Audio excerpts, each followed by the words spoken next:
morning, everyone. Good morning. Welcome, welcome.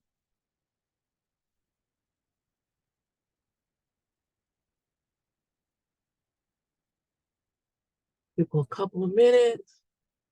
Pretty much we got a large crowd with us this morning.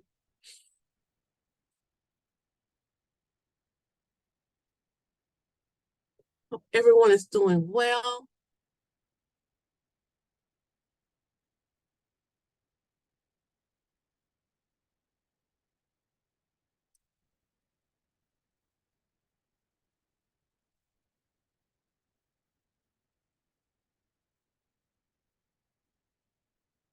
All right. Got a few still trickling. All right. Where are we coming from? Where are you coming from? There you go.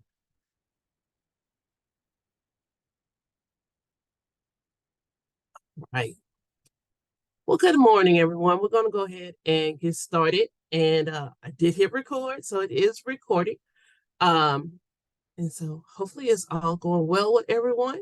Welcome to the fourth year. I didn't realize we have been doing this so long. The fourth year of GT Tuesday. And as we get into this, hopefully it'll go well once again and get some questions answered and make everyone a little difference in the world of GT and what we're going on. So today we're just going to talk about a few things about some legislative updates, some access to services, do some questions, got some announcements out there. And hopefully everyone got the newsletter or been to the website. And actually, I'm going to be changing the website. So, but this is our wellness check. And I hope y'all like my new slide deck. One of my coworkers actually has worked on this and really give us a new little cute branding system here. So hopefully you like it. But yeah, hopefully everyone's doing well wherever. It's a nice day out there today. It's not hot, not too rainy, but yeah. So it's a good day. It's that September feel. So hopefully everyone's school year has gotten off to a well start. All right. Thank you, Amber. I'll let them know. All right. So, I like to start with our state definition. And, as we're looking for those students who perform at or shows the potential for performing a remarkably high levels of accomplishment when we compare them to other students of the same age, experience, and environment. And they are to exhibit high performance capability, either in intellectual, creative, or artistic area. So how are you looking for those different things? Or do they possess an unusual capacity for leadership? And what do we mean? And then also excels in a specific academic field. So as you're looking at your programs and you're defining your programs and you're defining your services, how do you incorporate the state definition of our students and who you're serving into that definition? And really being clear on what does that look like? Because it's easy to say we're looking at high intellectual ability, and that's typically exhibited in us looking at, can y'all hear me? It doesn't look like, I'm just saying my mic does not look like it's moving, but you know how sometimes it's just imagination. Okay. All right. And then so looking at all right, got a thumbs up. Our goal, what are our students doing? Are they demonstrating those skills in self-directed learning, thinking, research, and communication? By developing those innovative products or performances, what does that look like? And does it reflect who they are and their creativity? Once again, those same students of the same age, experience, or environment. And so, really thinking about your programs, how does that look? And what are our high school students doing out there? Are they participating in our program still? Are they producing those products and performances of professional quality? If they've been in your program since elementary, you're expecting another level as you expect for each year. And so once again, we will have our GT Tuesdays morning, 9 o'clock. Our afternoon is 1 o'clock. I hope you like the one-stop registration. I was able to we could play with this. And so it's instead of 2 registration links, it's just one. And it will cover for the entire year. So we're going to have these conversations. Feel free, if you go on a specific conversation, you can drop it in the chat at any point, and we are good to talk about certain things in the world. Okay, I'm looking to see. I do not see my friends from TAGT. Oh, I'm here, It might Monica. be Kristen's here Kristen. instead of Paulina. I was say I saw you. I see you, Kristen. Yes. All right. Hi, Kristen. Thanks so much. Hey everyone, glad to be here with you today for the first GT Tuesday of the year. Monica, when you said it's been 4 years of this, I remember when we first started, and I can't believe it's been 4 years. I'm here just to give you guys a couple of updates from TAGT, your professional home for gifted and talented education and all things professional learning, events, etc. I have just a couple of things I want to make sure everyone is aware of today.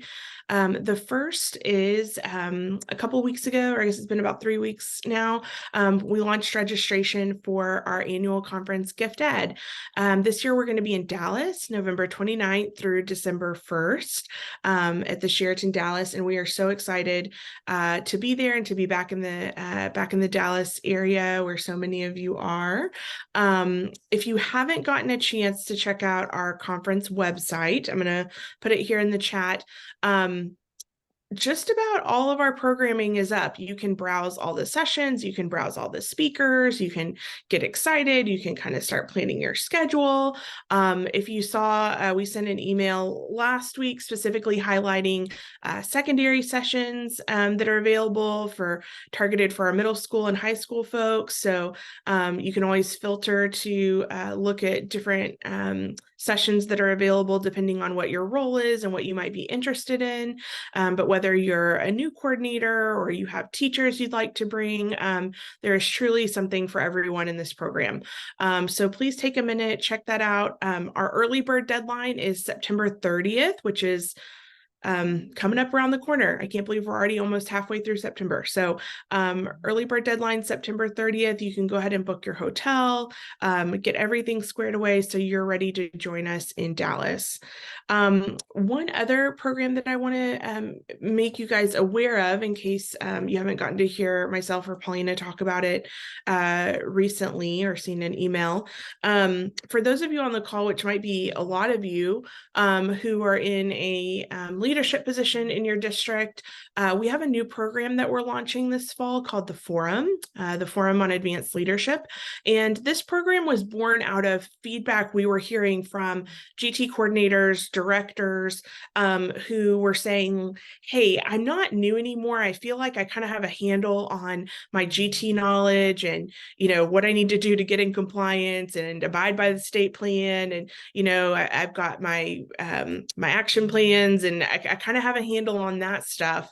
But I wish I had more leadership development training specifically. A lot of us kind of got launched into various leadership positions, and all of a sudden you're leading and managing a team maybe for the first time. You're trying to figure out how to navigate, organizational politics, how to get your communication strategies on point to make sure you're communicating what you really want to communicate and get a seat at the table. So so this is something that was born out of the feedback we heard from this community for some more leadership specific development. So we're really excited to be launching this. Shelly, yes, we will be offering this again next year. So completely understand that. So we would love to have, anyone who can join us this year. And if you can't join us this year, then we hope to see you next year. But we are really excited for this and how it can kind of help move the needle forward as far as, strengthening you guys and the rest of the leaders we have in GT in your districts. Thank you so much, Monica. You're welcome, Kristen, and thank you for those updates. And if you received the newsletter, you have those links also, but she did drop a couple of them in the chat. So feel free to capture those as you need them. All right. So, as you know, the agency, Texas Education Agency, has a strategic plan. And so, really, we're looking at improving our outcomes for all public school students in the state. So, I just want to kind of remind, just kind of, if you've never seen the newer version of our strategic plan, just kind of give an overview of it and really remind you and ground you. And I always keep myself grounded in the fact that we fall into this in all parts. We're preparing our GT students for success, either in college career or the military. We all have to realize that our kids, even though we want them, and they're probably the ones most people think are college bound, but we also have those kids who are so into what they're doing in their worlds where they're ready for, if some of them are ready for a career, that nonprofit, that other venue. So we always got to think out of that box on how they're moving forward and preparing them. And then, a lot of our work is in that recruit, support, and retain teachers and principals, because we are doing a lot of training and making sure that they are out there, they're ready. And I'm here to support you and what you're doing and to help you be the best coordinator or teacher or facilitator in your buildings, in your districts, or at your ESC. So, and then build that foundation for reading and math. We all know that since we are looking pretty much at our elementary general intellect, they have those skills, but we also know that they are the growth. They have to grow themselves. And as we move forward, how we're making sure that they go to that.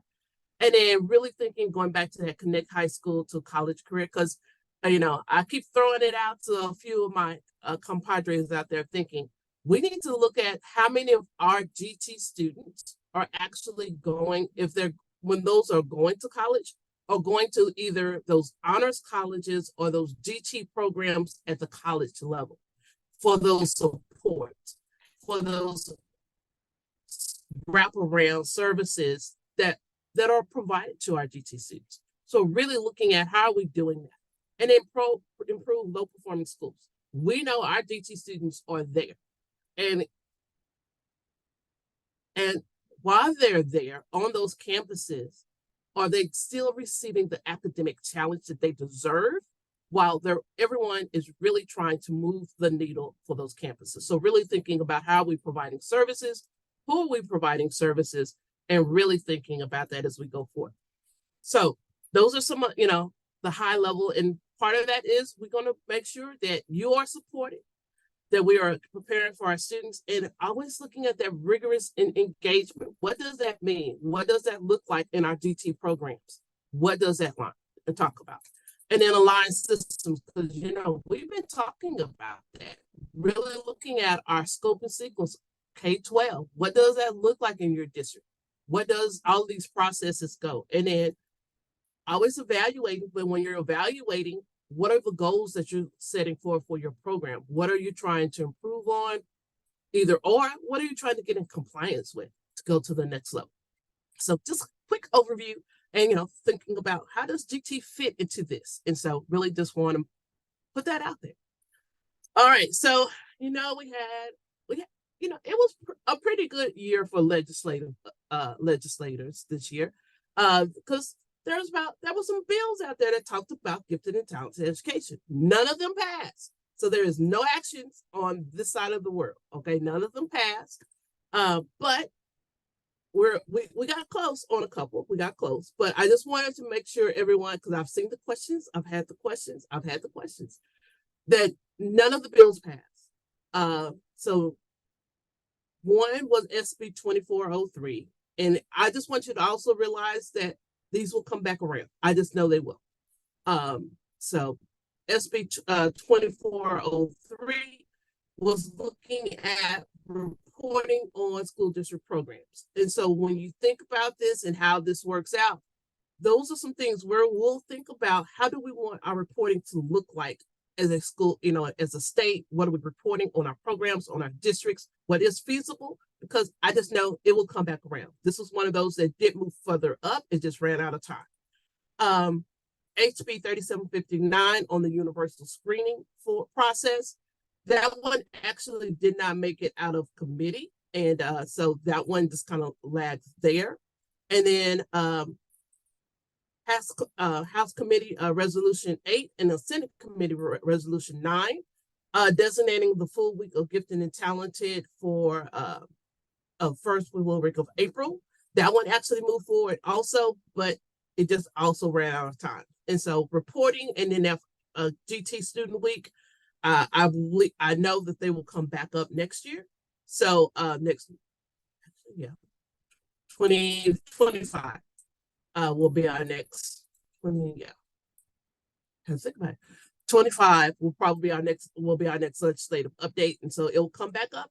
I do not think it'll come up in special session, but you never know. We're in the state of Texas, things happen. But I just wanted to remind people these were the bills that were in our world but did not pass. Okay. Now here's a bill outside of our world that impacts our world.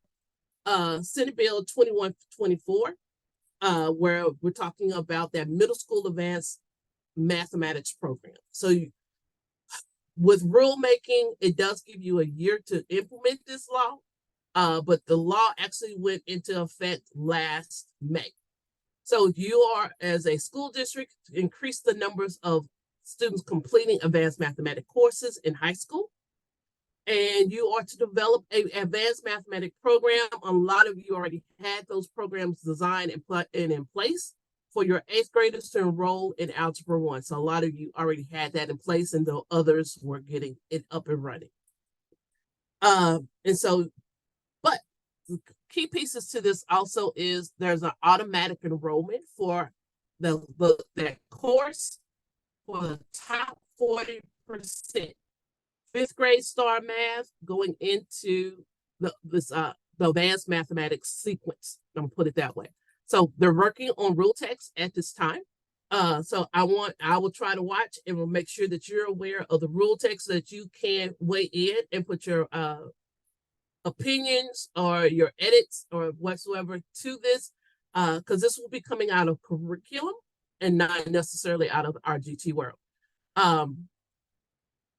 Parents have an option for automatic enrollment, and for those who do not get to the administrator addressed letters, there was an letter that went out earlier on it, and that is the PDF that is linked here. And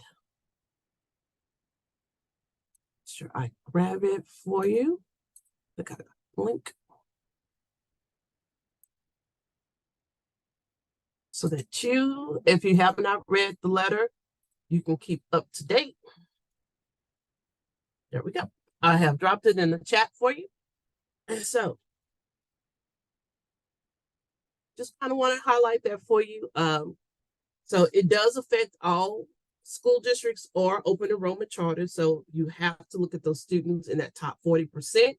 A parent can opt out for their students if they want to. So really looking at your 5th graders, how they're moving into this as we go forward.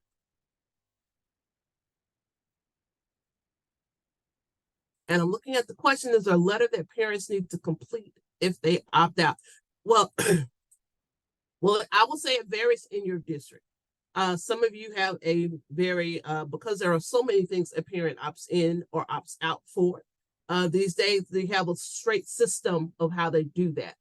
And so it just depends on how your district does it, but there should be something that says they can, if they do not want their kids to go into this advanced mathematics program, that they opt out of it. Otherwise, kids go into it. This is not one of those where parents decide they can go. This is an automatic, they go into it. So if the parent doesn't want them in it, they need to say they do not want them in it. Just getting an image. Okay, I'll make sure you get the link of that.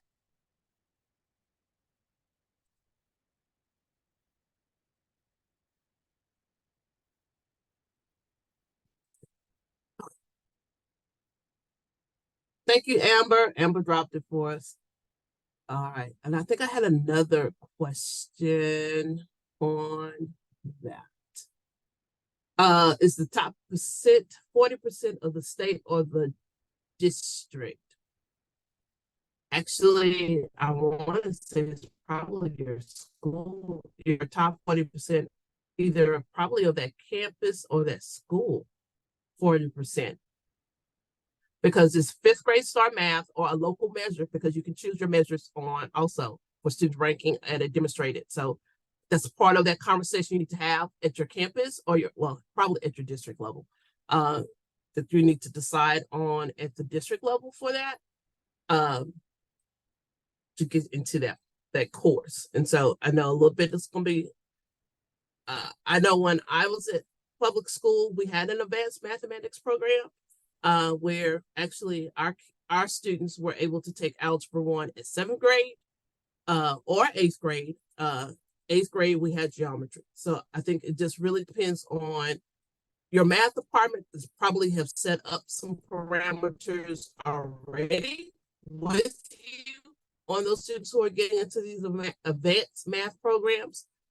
And then if not, that's a part of those conversations. And then watch for real text, because with real text, there can be more parameters placed around how does this look? How do you determine and when do you determine how you place those students into these courses? And so I see Katie Whitehead has put in there are 40% of the student district, and the district is 56 approaches.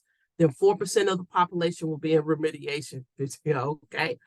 And in advanced math. Wow, interesting.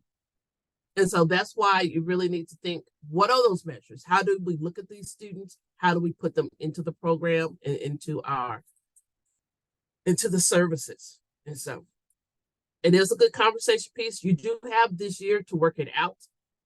Even though it was effective in May of last year, they did, because rule text had not been developed, it does give you the year to do that. And part of it. So that's why I will make sure that you're up to date on the rule when public comment comes up, so that you can weigh in and then put your voice in to support and advocate or to improve. I will put what the legislation, the rule will be for this implementation. Right. Oh, I gotta look at this. Yeah.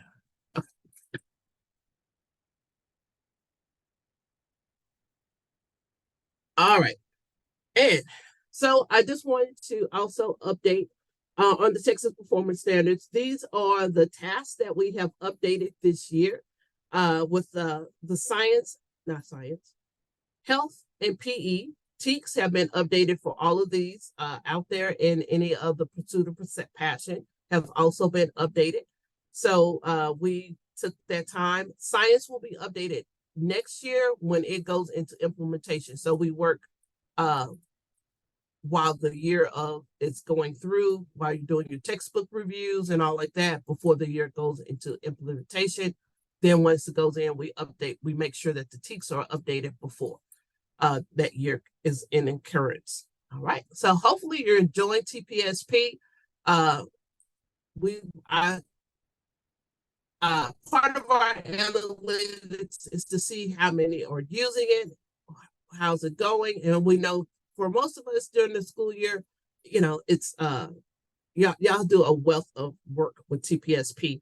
And then over the summer, we got all the states from around the world looking at our products and our purchases, products and our student work. And TPSP is moving around the nation, ladies and gentlemen. So hopefully it's a good tool. It's a free tool. So remember, it is a resource for you to use how you need to use for your districts, on your campuses, with your courses. These are some topics that you can build into your curriculums. And so hopefully you have tried them out. If not, we'll have a talk about it. All right. So one of the key things I want to talk about this year is really reflecting on our access to GT services, making sure that we are ensuring all students who have been either identified or going through the process and have been placed or receiving the services that that committee has decided that is the best fit for that student. And remember, it is a committee decision as we go into it. And then our students have an array of learning opportunities. And we know that for some districts that array is kind of hard, but we are in the 4 core content, the foundation, which is reading, right? Reading, English language arts, mathematics, and social studies and science, okay? So we need to make sure that we got the 4 core covered and how we're doing that and what does that look like and what are those opportunities for our students.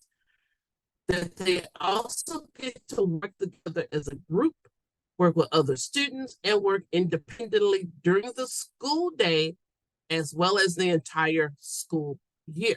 Part of your service options. What does that look like in your district? How have you defined that? What's the expectation? Some of you may even actually have how many hours per week they are to do that. That is a local decision, but really, what is those challenging learning experiences for our students? What does that look like? And parents are informed of the opportunities, because those are some of the things they either go to your leadership about or they come to me about. What are the opportunities for my student? I don't see it. What are my kids being able to do? But then there's a few others that, as we talk about our programs and the other demographics and the other programs in our districts that are not being served. And so we're really looking at our emerging bilingual, our SPED, our STAR students who do not meet. What are we, they're still been identified GT. And there might be some others where out there, I always look at our foster care numbers, our migrant numbers. So we're going to kind of have these little conversations and look at some of the focus on some of these as we move through. But, when you look at the state of Texas for our spring numbers, and I'm just going to start with STAR, 463 students did not meet in the state of Texas. So pretty much, and then when I start looking at the numbers of how many approaches, how many meets, how many masters, either we have a coding issue, I'm gonna put it that way, with STAR, because there's a lot of kids who are not coded for STAR in the system. So really gotta look at that because as we go through, but 463, when you think about our numbers, that's about a little less than 1%. But I want to talk about today, when we think about emerging bilingual and SPED, and those are the two where a lot of people, and I won't say everyone, but a lot of people, and it might not be our program, it might be the other side of the program, who deny services to students or make students have to choose between, do you want emerging bilingual services or do you want SPED services? When in actuality, we should be providing both services to our students. The onus should not be on them to decide should they have one or the other, or for their parents to have one or the other. We are not to decide. If they qualify, they should receive the services that they are qualified for and that we should honor and provide. And so I just want to remind you what our models look like and kind of give you a kind of look at what our programs are. And we're going to start with EB, Emerging Bilingual, today. We'll probably look at SPED next time. I'll help break down the numbers because I'm going to break the numbers down. And when we really look at what our services look like. So when you look at our Emerging Bilingual program, they're really broken up into two kind of sets. You got your bilingual education, and then you have your English as a second language model, your ESL. So we got our dual language courses going on. We got our early transition, our transitional, our dual language, and then we also got our ESL. And we're going to look at the numbers of what does this look like for our students, and what do we might want to have those conversations with our partners in this work as that we move forward into improving, making sure all of our kids have access. Because I've been asked that question a lot lately. Can we deny access? No. So it's like, where is this coming from? Why is it coming out there? So when we look at our numbers and just looking at a high level, just looking at the student population, the emerging bilingual EL, our bilingual and ESL, as you know, we are continuously growing in all of our areas as we look at our student growth and our student populations. And as you see from year to year, the color for purple is the 2021, 22, 23. We're growing and we're continuously growing. And we've done some leaps and bounds as we've gone through. But let's look at our numbers per program. And this is our percentages and really looking at what does that look like? So as you can see, our transitional late at 2.9% is one of the lowest. And then, but when we look at our dual language, we're over there, but most of our students are in ESL pullout. So we're really heavy on our English as a second language program models compared to our program into our bilingual education. And so really looking at those students and what are we looking at? And what does your district numbers look like? I have those if someone wants them or you want to, it's like, can you send me those numbers? I can definitely send you those numbers. Or you can do a PR and ask for those for the state so you can start comparing what your district looks like or your region looks like.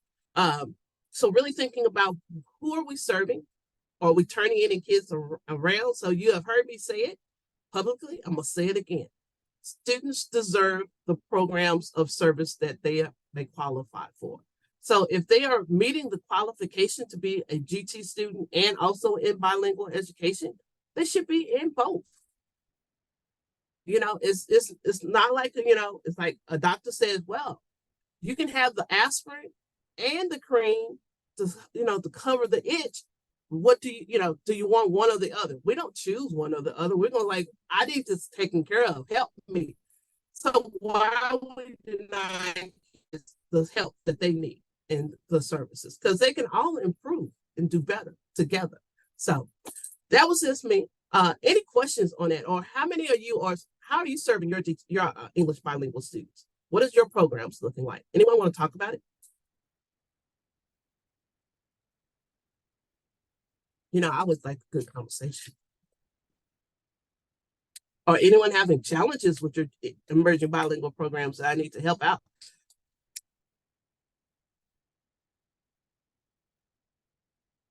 None left in GT. All right. Because, I'll have a conversation with my bilingual department.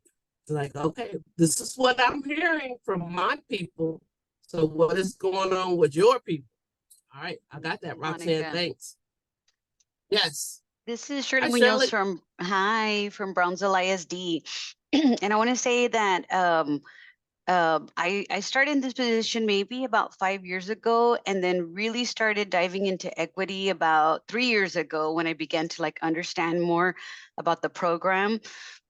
And I'm fortunate that there's one individual in the director's great in our bilingual department, but there's one individual, he's such a go-getter that works within the department.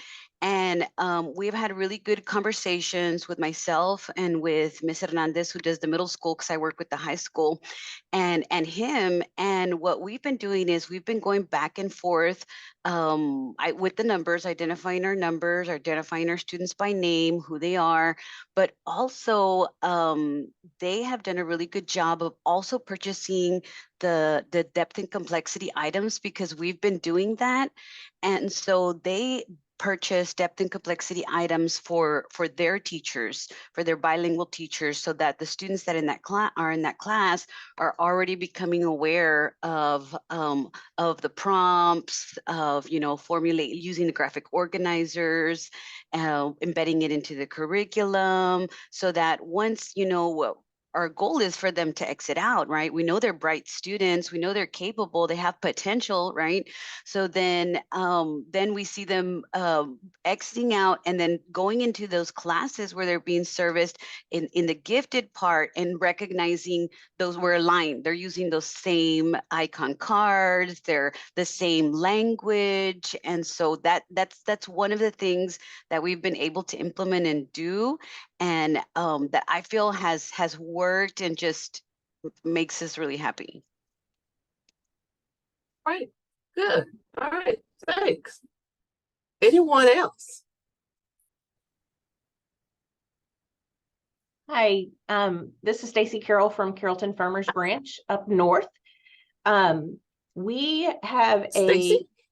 a two-way dual program that goes all the way up till 8th grade. So I know that that's kind of unique. The problem that has created for us is students in the humanities block are sometimes not able to take the humanities block because they're being served for their 50% in their either math or social studies. So we've done, like Shirley mentioned, is we have really tried to work to train those dual teachers in depth and complexity with those icons so that we can say they can do both. They don't have to choose between the two programs.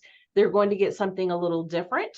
But all of our teachers are trying to use the depth and complexity. So again, as she said, if they move into the next level or if they go out of dual, then they're seeing the same things and the teachers are providing those same challenges. What we are having a difficulty with is the crossover between our ELL and our students that are not being exited out, that are not part of that dual program. As far as them needing we have a double block for them. And so scheduling anything for them is extremely difficult, but we are very hopeful in that we're trying still to not work in silos. So we're having a lot of conversations with our multilingual department and our SPED department on the other conversation. We're just not there yet. We haven't solved how we've always done things and how painful that change might be, but it's for the better. But yes, we are absolutely doing like Shirley and using the depth and complexity to the best of our abilities. Okay. All right. Very good. Very good. All right. Anyone else? Okay. All right. Thank you for those tidbits. I do have an update from Advanced Academics. Y'all did a great job on promoting AP/IB last year for student exams. So they had an excessive number of students who take the exams and the subsidies, and there are no funds available for TTR. So I'm the bearer of the bad news today. So there will be no reimbursements for teacher training reimbursements for this year. If you have further questions, feel free to reach out to Kay Humes. And as you see on the screen, her phone number and her contact or the email for Advanced Academics. But yes, there was a lot of students who took AP/IB and took the subsidies that were provided, which is a good thing, but that did knock out the balance for teacher training. Yes, that is disappointing. But hopefully it won't drive someone totally into this. Okay. All right. I'm looking at this. All right, we'll come back to that. We'll come back to your questions in a minute. Lisa, I know you're on. So they got a McKinney event. They have a McKinney Regional Conference coming up. Lisa, you want to come off mute and talk about it? Thank All you. So we are hosting McKinney ISD, and our parent group, McKinney Gifted and Talented Alliance, will be hosting the SANG Regional Conference on October 14th. It's going to be from 8 to 4. We have breakouts in the areas of, let me find my notes, advocacy, Gifted 101, twice exceptionality, and one other one that's escaping me right now, but we have 4 speakers per breakout, 3 breakouts. We are going to have eclipse classes for anyone who wants to nerd out over lunch and go out and watch the eclipse. And then we have partnered with a local business for drop-off childcare. If you have littles that you'd like to be watched while you're here, it's called Adventure Kids Play Care. And they're waiving their registration fee, so you just have to pay the hourly rate for your littles. And we're also having SANG Model Parent Group Facilitator training the night before from 4 to 8. So if you're looking to be a facilitator, they'll be here that Friday as well.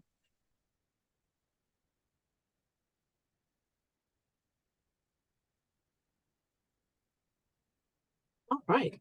Thank you. Any questions on McKinney? All right. Parent night. All right. So I'm dropping in the chat before I go to this, the link for the Advanced Mathematics TA letter.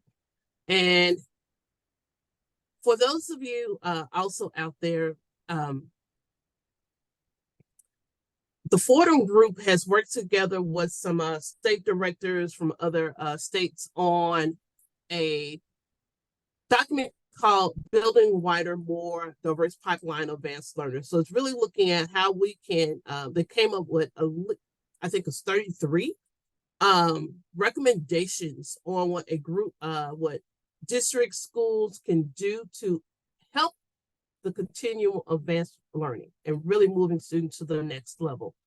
And I'm going to put the link, copy the link in the chat for you if you want to read that report.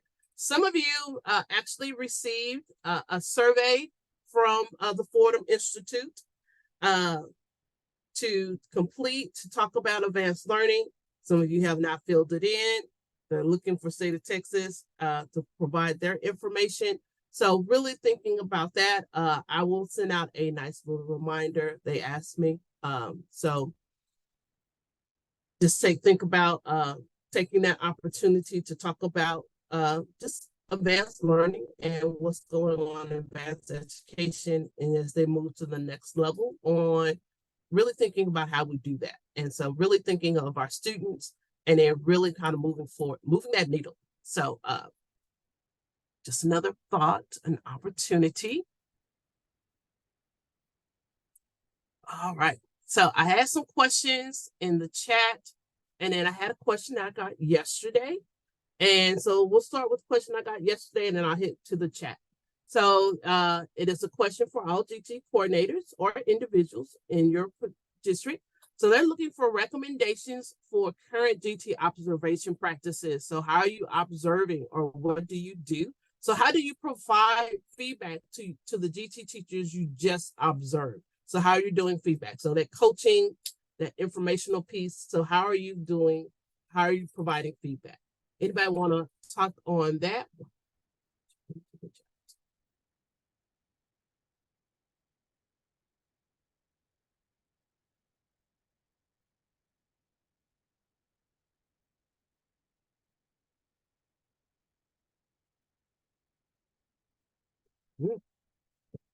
Oh, quiet in the world.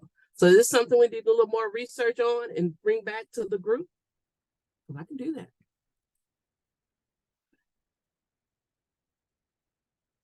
No one wants to come off me to say how they provide feedback. We'll get an answer for this though. I'll make sure I get an answer. Or at least some recommendations. All right.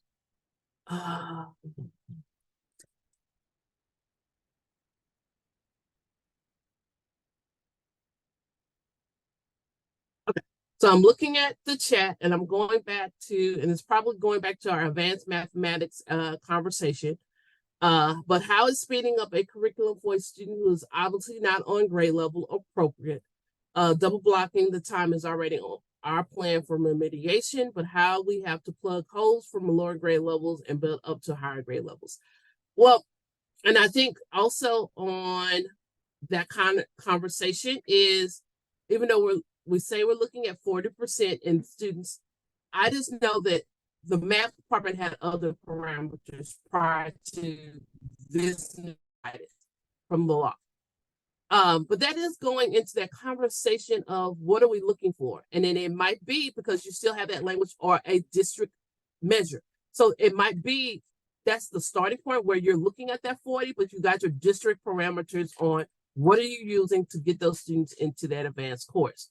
Because it is to a disadvantage of a student if there's a high level of remediation. Also, you got to remember, even though they might be a stellar star test taker, they are not a stellar student. I'm going to put it that way, into the work of the process. Or they're not a math student to that degree where they want to move that fast and go into the higher math courses at high school. So that's where those conversations with that parent, to have that parent opt their child out, or looking at the systems on how do those students get into these courses. So it's always a good way to look at it, and how does we meet the academic needs of our students. What is the driving force behind the student and their score of does not meet approaches? I'm thinking about the characteristics of our GT students. And that's true. Some of them are not test takers. and they zone out in their classes. And so I think it's just really got to think about what are our options. Got that. Okay, and I'm going to my new chats.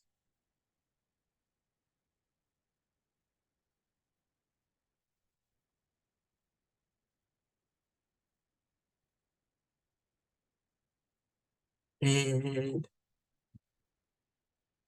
all right, thank you, Amber, for your reminder. So Amber is reminding everyone that there is an administrator walkthrough forms on the website if you're using TPSP for your observations. You can have those conversations using that tool and going back into it. And then I just know, and I think that also is why you're going into that teacher's classroom and when you're talking, and what is your goal, what are you expecting to observe, and what is the point? I know sometimes it is very hard to have those conversations, and sometimes it's not for you to have that conversation. I know before I left the school district, I was a GT coordinator, and the actual principal asked me to come in to do an observation. It was it was a difficult situation because I knew the teacher, and the hard part of it was the teacher set themselves up for failure. By the fact that when I got there, she was not there. She was out doing whatever, and things were not happening. And so it's just knowing what are you going in for, and then also thinking about, as you provide feedback, really thinking about what do you want accomplished with this feedback and what you want accomplished with that teacher. Knowing, are we looking for growth in a certain area, or what are our opportunities? And so thinking, if it is, how well are the differentiating instructions? Are they building in a good measure on how they look at pre-assessments as they look at their student work? Or are they not doing research well? And then knowing what are your supports? What can you provide them to say, this is how you can improve? These are some resources. So I think kind of knowing what are you going in for, and then what can you provide them as support and background to get them to the next level, if that's the goal. I think really also knowing what is that goal. Because we don't want to always just say, oh, great job, well done, or, but be real in, okay, this is what I saw, this is how and then it might be you're looking for those stellar teachers. Because I'm going to tell you now, I'm looking for some stellar teachers, especially on our high school level, to do some work for us on getting subject matter material ready to go. So really thinking of that. And so having those conversations and looking at what are we looking for as we go into it. Yeah.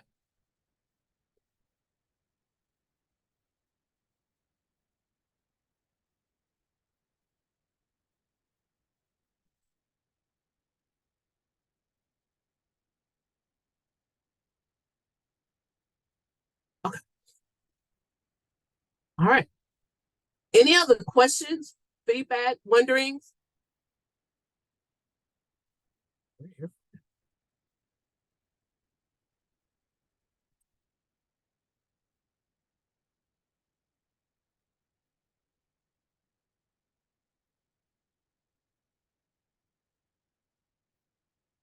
All right. Anybody want to talk about any shout outs, any happenings in your area? I know I got some ESCs on here with me today. Anything I want to throw out there, share, drop it in the chat?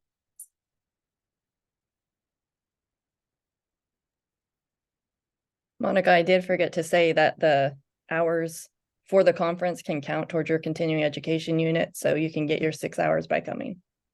Okay. If you're in the Dallas-Fort Worth area, or if you want to do a weekend travel.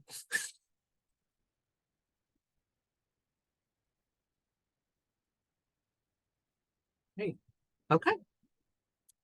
Just reminder, yes, I hear you. So I'm actually from the Frisco ISD. I'm a parent. Yes.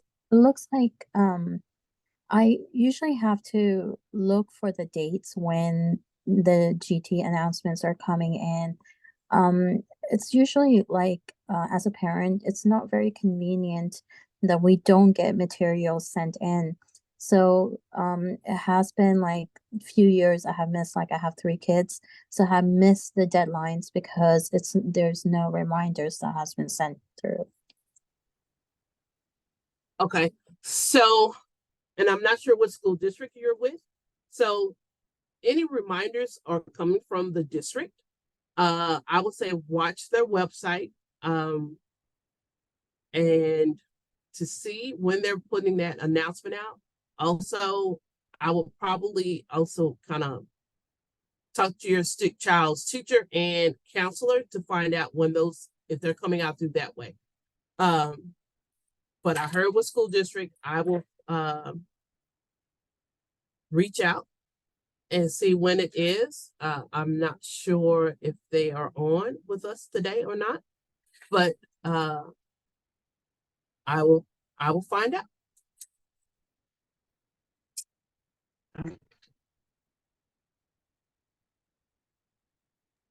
Because Thank it you. does vary from district to district. You're welcome. All right, It's for spicy.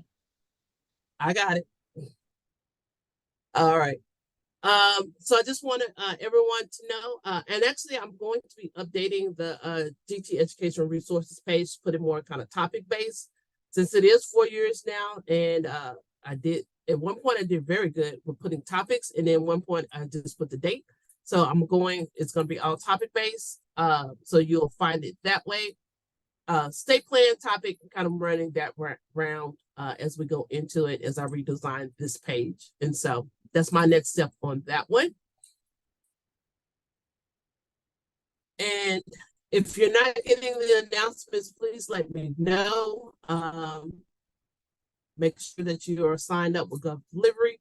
Well, you can find it on our main webpage on the TA webpage. You can sign up for updates.